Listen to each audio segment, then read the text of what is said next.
Bismillahirrahmanirrahim. Assalamualaikum warahmatullahi wabarakatuh. Waalaikumsalam warahmatullahi wabarakatuh.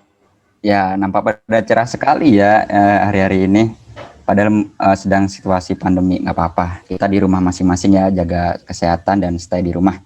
Iya, Pak. Ya, jadi Bapak di sini akan memberikan suatu materi ya untuk teman-teman sekalian. Ya, kita share screen dulu.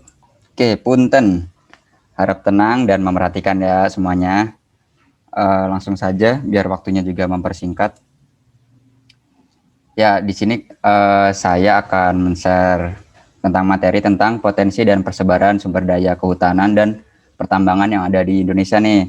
Ya, perkenalkan nama saya Muhammad Regi Pahlepi. Panggil saja ya Pak Regi gitu ya. Soalnya udah tua. Ini Iya, Pak. prodi saya, geografi, dan ini NIM saya. Ya, langsung saja. Materinya apa aja sih dan kompetensi dasarnya? Ya, yang pertama tuh nanti kita akan mempelajari tentang sumber daya alam. Ini dasar ya, dasar sumber daya alam. Yang kedua tentang kehutanan, dan yang terakhir tentang pertambangan. Karena kita emang di lingkup ini saja teman-teman untuk pembahasannya. Ya, selanjutnya, nah ini kita geser dulu. Ya, sumber daya alam. Nah, sumber daya alam ini merupakan benda hidup dan benda mati yang terdapat di bumi dan dimanfaatkan dalam pemenuhan kebutuhan hidup manusia. Nah, sumber daya alam ini terkandung di bumi merupakan seperti harta gitu teman-teman. Kekayaan yang ada dari Tuhan untuk negara tersebut dan dimanfaatkan bagi kepentingan manusia. Nah, seperti di negara kita nih, Indonesia ya, sumber daya alam yang sangat melimpah banyak. Mesti teman-teman udah pada paham lah ya. Dari ini kan kita sudah banyak mempelajari juga. Tapi di sini Bapak menyontohkan seperti sumber daya alam di sektor hutan dan tambang saja teman-teman. Oke, lanjut. Oke, persebaran dan potensi sumber daya alam kehutanan. Ya, kita bahas tentang kehutanan dulu. Nah, ini bisa dibaca ya, mungkin dari Silvi bisa dibaca. Hutan adalah ekosistem natural yang telah mencapai keseimbangan klimaks dan merupakan komunitas tumbuhan paling besar.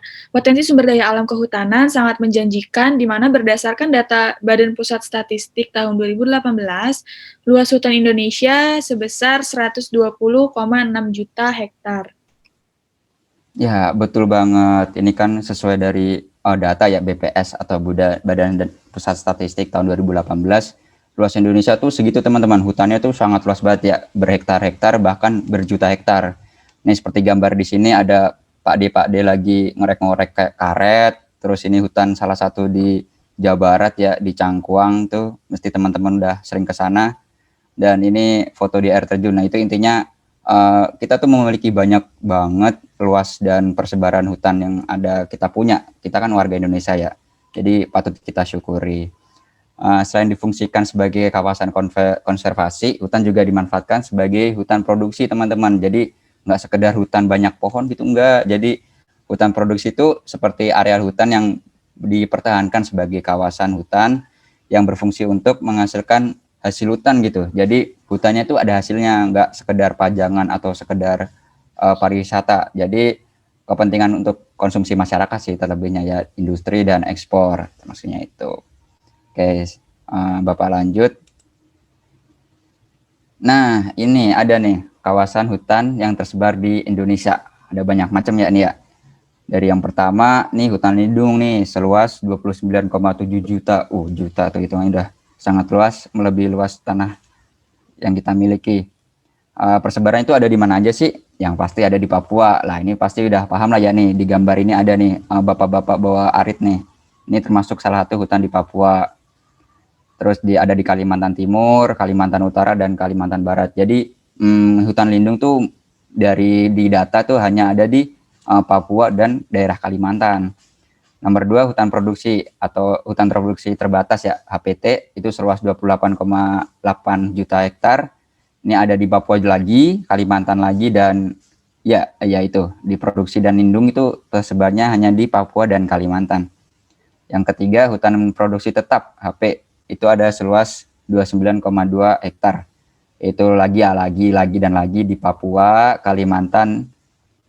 Ya itu, jadi Indonesia tuh persebaran rata-ratanya tuh hanya di Papua dan Kalimantan. Untuk pulau-pulau lain masih kurang gitu ya.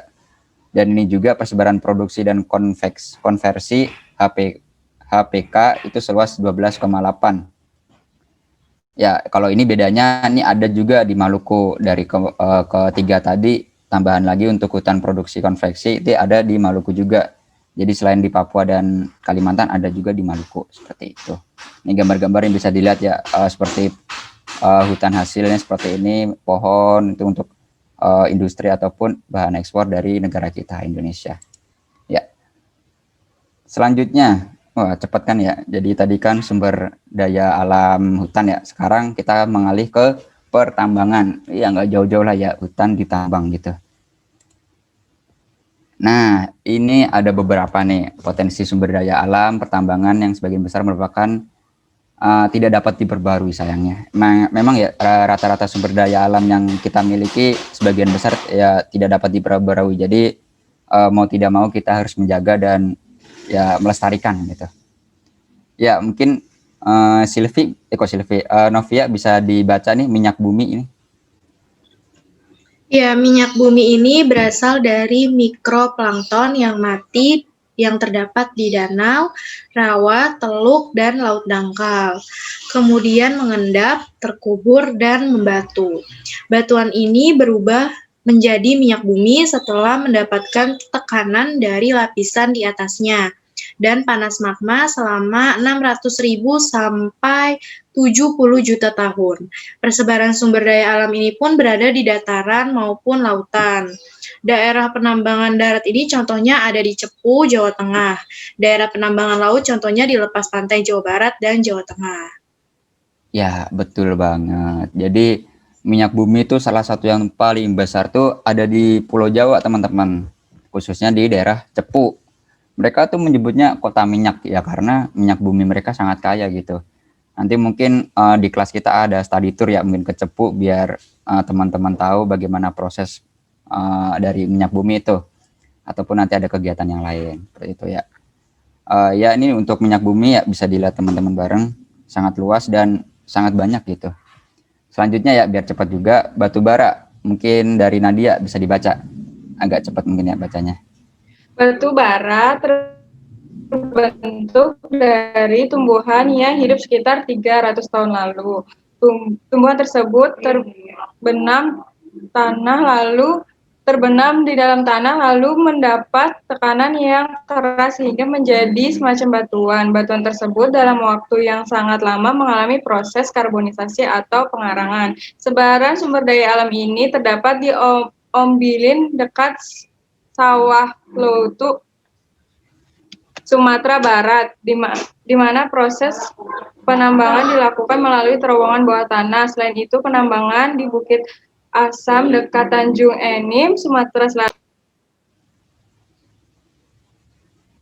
Ya, jadi seperti itu teman-teman. Batu bara lebih banyak tersebar di mana sih? Ya ini salah satunya di daerah Sumatera Barat, khususnya di daerah Ombilin. Nah, gambarnya pun bisa dilihat ya, ini sangat besar, sampai truknya aja pun truk kapasitas tinggi gitu. Jadi nggak perlu diragukan lagi bahwa kekayaan batu bara di Indonesia atau di negara kita tuh sangat banyak dan patut kita syukuri ya teman-teman ya. Ya, kita lanjut. Nah, ada lagi nih gas bumi. Mungkin Dimas bisa dibaca? Siap, Pak. Suara saya masuk kan ya? Masuk. Oke. Oke. Gas bumi dihasilkan sejak tahun 1968. Gas bumi berasal dari dalam perut bumi yang terbentuk bersamaan dengan minyak bumi. Persebaran sumber daya alam ini berada di Arun, Aceh, dan Bontang, Kalimantan Timur. Dan contoh gambarnya ada di sebelah kiri. Ya, betul sekali. Gas bumi ya khususnya ya. Nah, ini gas bumi ini paling besar termasuknya di daerah Aceh dan Kalimantan Timur. Ini salah satunya gas bumi lepas ya di kawasan laut di salah satu di Indonesia. Ini ya mungkin teman-teman sering lihat di film-film ataupun di gambar lainnya ya, gas bumi itu cara menambangnya seperti ini teman-teman. Rata-rata ada di lepas laut karena gas bumi itu sendiri kandungannya tuh jarang yang ada di dataran pulau gitu. Rata-rata ada di sebar di daerah samudra ataupun di laut. Nah, untuk biji logam, ini biji logam atau Logam adalah mineral yang terdiri dari satu jenis logam ataupun asosiasi unsur unsur memiliki aneka mineral logam yang tersebar di berbagai wilayah. Nah, ini bisa dilihat nih, ada alat berat ya yang mengangkut salah satu biji logam. Nah, ini persebarannya di mana aja nih? Salah satunya paling banyak nih untuk biji logam, karena kita juga termasuk kaya akan salah satu batuan dari biji logam. Kan biji logam terdiri dari berbagai jenis ya, kayak misalkan emas dan perak nih ada di Sumatera, ada di Sulawesi juga, ada di Riau, ada di Bengkulu. Untuk timah ini ada di Riau, Pulau Singkep atau di daerah Dabo, terus ada di Pulau Belitung dan Pulau Bangka. Nah, mungkin teman-teman yang jelasnya bisa dibaca bersama ya nanti. Terus ada tembaga, ada di Papua. Wah, Papua ini memang sangat kaya akan sumber daya alam ya, khususnya hutan maupun pertambangan. Ada juga Sangkaropi, ada di Sulawesi Selatan dan Tirtomulyo, daerah Jawa Tengah. Terus selanjutnya ada di ini biji besi nih. Ini biji besi kayak yang digambar itu ya. Ada di Cilegon. Nah, ini kan dekat kita nih. Kita kan domisili di daerah Jakarta, Banten, dan yang diolah oleh PT Krakatau Steel ada di Cilacap juga, Jawa Tengah, dan pengolahan pasir besi oleh PN Aneka Tambang. Nah, ini salah satunya dikelola oleh beberapa PT dan PN ya di Indonesia dan sudah terstruktur gitu untuk itunya pertambangannya. Ya, kita lanjut. Nah, ini saya tampilkan peta ya teman-teman dari pusat pemanfaatan penggunaan jauh. Nah, itu saya mengambil sumber dari situ. Skalanya bisa dilihat sendiri. Nah, teman-teman harus bisa baca ya nih petanya ya. Ini hijau-hijau apa, ini kok kuning, ini apa, ini kok pulau mana, kok nggak tahu gitu ya. Saya jelaskan, jadi ini negara kita Indonesia terdiri dari berbagai pulau yang harusnya teman-teman tahu ya. Nah, ini kuning-kuning ini bukan hutan ya, ini sejenis pemukiman yang sudah dikelola gitu. Nah, ini kalau yang hijau nih, tadi kan sudah dijelaskan juga ya, dan dibacakan oleh teman-teman juga, persebaran hutan di Indonesia itu paling banyak tuh ada di Papua dan Kalimantan, dan sedikit juga ada di Sulawesi, seperti itu. Nah, ini bisa dilihat juga nih, hijau-hijaunya lebih banyak di mana, di Kalimantan kan pasti, sama di Papua. Dan Jawa ini sangat minim, seperti itu. Jadi, ya karena mungkin pembangunan pusat di Indonesia ada di Jawa, jadi lahan hutannya sedikit terkikis gitu teman-teman, tidak seperti di Kalimantan ataupun di Papua, seperti itu. Ya, kita lanjut tadi hutan, sekarang tambang. Nah, ini kan kalau tambang tadi kan memang kaya ya kita, jadi perlu banyak dijeli juga nih dari ujung Aceh sampai ujung Merauke. Apa aja sih yang dipunya? Seperti emas, batu bara, ataupun biji besi dan lainnya. Itu sangat banyak banget pokoknya. Nah, mungkin dari teman-teman bisa baca peta ya. Baca peta itu maksudnya menganalisis peta gitu. Jadi, oh Indonesia tuh punya banyak gitu. Dari Aceh sendiri punya tadi minyak bumi, ataupun Kalimantan punya berbagai jenis tambang juga, apalagi di Papua gitu. Nah, dan beberapa pulau juga ada di Pulau Jawa, seperti di Cepu tadi ya teman-teman. Nah, dari situ, ini yang kalian tunggu-tunggu, tanya jawab. Ya, sesuai yang kita diskusikan tadi, silakan teman-teman yang mau menanya dan menjawab. Saya Pak ingin bertanya. Ya, silakan. Siapa nih, Mbak Nadia? Ya. Saya juga mau nanya, Pak. Ya, nanti satu-satu dulu ya, mungkin Mbak Nadia dulu. Pertanyaan saya itu, Pak, sebenarnya apa sih Pak yang disebut sumber daya alam itu gitu? Apa aja yang bisa disebut sumber daya alam itu, Pak? Terima kasih. Oke, sama-sama Nadia, saya jawab ya. Sumber daya alam itu apa sih? Jadi sumber daya alam atau SDA itu intinya yang tersedia di alam gitu. Jadi nggak mungkin kan tersedia di kota. Jadi apapun itu yang tersedia di alam itu disebut dengan sumber daya alam. Mungkin cukup jelas ya Mbak Nadia ya. Mungkin ada yang lain mau nanya? Jelas Pak, terima kasih. Ya, sama-sama jawabannya. Bapak saya mau nanya. Ya, Saya silakan. dulu apa? Ini Sylvia dulu. Udah. Ya, ayo jangan rebutan ayo. Jadi saya mau nanya, persebaran hutan Ya. Indonesia kan sangat luas ya Pak. Apakah semua hutan di Indonesia sudah dikelola dengan baik?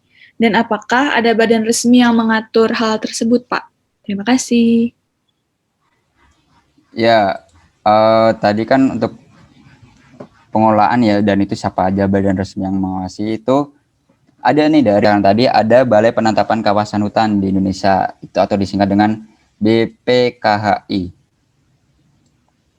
Nah, itu seperti dia tuh mengatur berbagai jenis tentang kawasan hutan di Indonesia, dari hutan lindung maupun sampai hutan produksi, teman-teman. Jadi sudah dikelola, tapi ya mau gimana pun juga karena Indonesia masih mungkin belum tegas ya untuk hukumnya.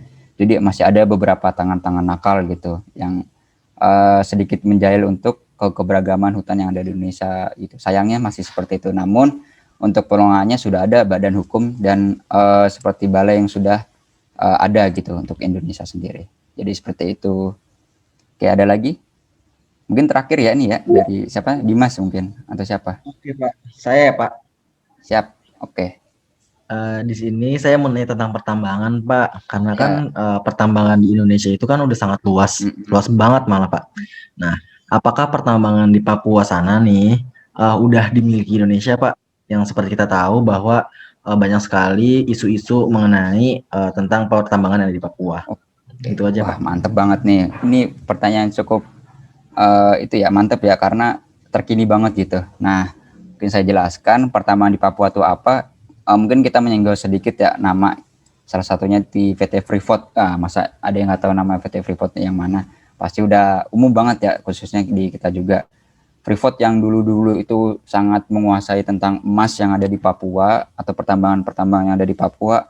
Kini syukur udah dari beberapa saham sekitar 51,2% sudah dimiliki Indonesia, teman-teman. Ini hanya saham ya, bukan perusahaan milik Indonesia juga. Jadi ya cukup disayangkan kekayaan alam kita tuh masih dimiliki negara lain gitu. Jadi mungkin kedepannya Indonesia akan menguasai saham gitu untuk PT-PT bukan hanya di Freeport saja mungkin ya, mungkin di Indonesia yang lain juga harus seperti itu. Ini salah satunya ada di PT Freeport. Tapi sangat bersyukur juga karena setiap tahun saham yang dimiliki Indonesia tuh cukup meningkat gitu untuk PT Freeport. Jadi untuk hasil sahamnya itu bisa digunakan kembali untuk pembangunan yang ada di Indonesia.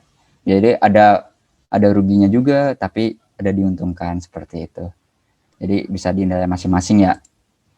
Oke, tanya jawab sudah selesai. Mungkin Dimas sudah puas untuk jawabannya atau mau ditanyakan lagi? Puas banget Pak, udah jelas kok. Makasih ya Pak. Oke, selanjutnya ada tugas. Ya, tugasnya nih mudah banget ya, menyalin aja. Jadi peta persebaran tambang Indonesia yang tadi kan mungkin masih kurang detail tuh atau kurang jelas, masih berem-berem atau gimana. Nanti teman-teman silakan menyalin petanya yang ada teman-teman punya mungkin di atlas ataupun di internet ataupun dari data-data lain di buku gitu ya, mungkin ada. Silakan disalin, nanti dikirim ke Bapak, dikumpulkan ya nanti melalui Google Classroom yang sudah Bapak link sediakan nantinya. Oke, yakin cukup jelas. Ada yang tanyakan tentang tugas? Jelas Tidak, Pak. Pak. Bapak mau nanya Pak, Iya, dikumpulinnya kapan ya? Oke, dikumpulinnya nanti ya, nanti sore kumpulkan di Google Classroom. Soalnya gampang banget ini, jadi pasti cepet karena teman-teman juga senang banget kan mau bikin peta. Wah, antusiasnya tinggi banget gitu.